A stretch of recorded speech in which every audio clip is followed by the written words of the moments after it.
All right, I'm going to show you how to export your STL file or your SketchUp file as an STL file so that you can open up that file and convert it to a toolpath for our 3D printer. All right, so the first thing you're going to do is once you're finished with your SketchUp model, you're going to save, make sure you've saved your model. You're going to click on the folder. You're going to go to Export and select STL. So this will download the model for 3D printing. When you download that, it will save it into your downloads folder. So I can see stairs.stl has been saved into my downloads folder. I'm going to minimize this and I'm going to open up Cura. So the easiest way to find Cura is to click on the Windows tab, scroll down until you get to C, find Cura, and open up the version of Cura that you have.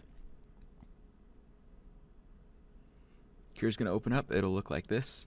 I'm going to click on the Load Model file, or the Load Model button. I'll go to my Downloads folder. Okay.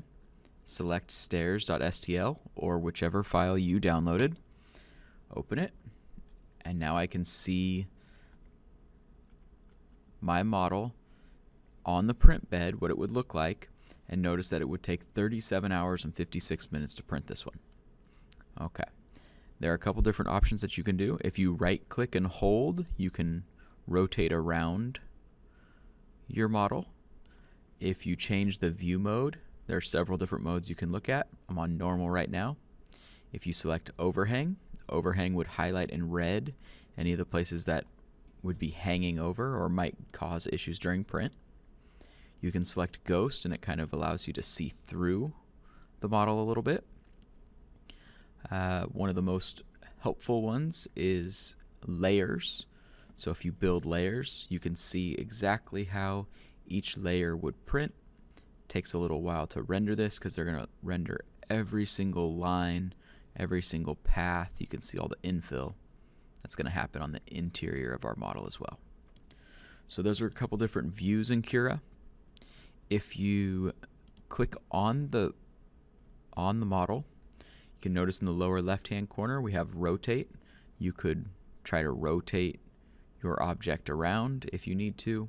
You could try to scale your model. So if it is too large and you're trying to cut down on the time, one way to scale it is to select, I want it to be half the size. So now I can notice I'm down to 6 hours and 18 minutes. And those are kind of the basics of Cura. So hopefully that helps. Quick run through again. If I was on SketchUp, go to the File folder, Export, STL, open up Cura, and then Load Model. All right, thanks. That's it.